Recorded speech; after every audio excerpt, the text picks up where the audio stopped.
లూకా 19:45-48 ప్రార్థనాలయాల పవిత్రతను కాపాడండి. దేవుని ఆలయం పవిత్రమైనది. ప్రజలు తమ హృదయాలను విప్పి తమ గోడును దేవునికి దేవాలయంలో వినిపించుకుంటారు. దేవుని కృప సమృద్ధిగా లభించే ఆలయాన్ని నిర్లక్ష్యం చేస్తే తరతరాలకు దేవుని ఆశీస్సులు దూరం అవుతాయి. మనం ఆరాధించే దేవుడు పవిత్రుడు.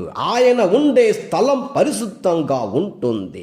మన స్వలాభం కోసం ఆ ఆలయ పవిత్రతను భంగం కలిగించితే మన జీవితాలు ఆశీర్వదింపబడుతాయా? మన ప్రయత్నాలు కలుస్తాయా? మన ప్రార్థనకు సమాధానం లభిస్తుందా?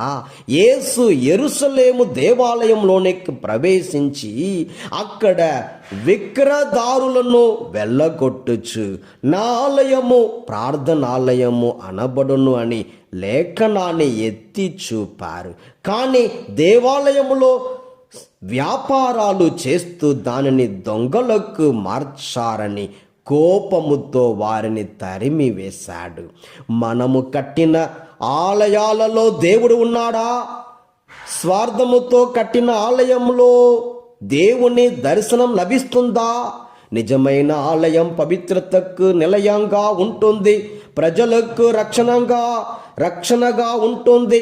దేవుని దర్శన భాగ్యాన్నిస్తుంది. దేవునికి దగ్గర చేస్తుంది. యేసుక్రీస్తు బోధనలను ఆలగించి జీవించే వారే దేవుని ఆలయాలుగా వర్ధిల్లుతారు. అందుకే యేసు ఈ ఆలయాన్ని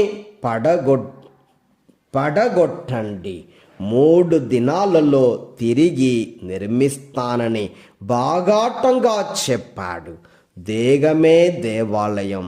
ప్రభు బోధన కేవలం నిజమైన ఆరాధకులకు మాత్రమే అర్థమవుతుంది. యేసును చంపాలనుకున్నారు. అవకాశం కోసం ఎదురు చూశారు.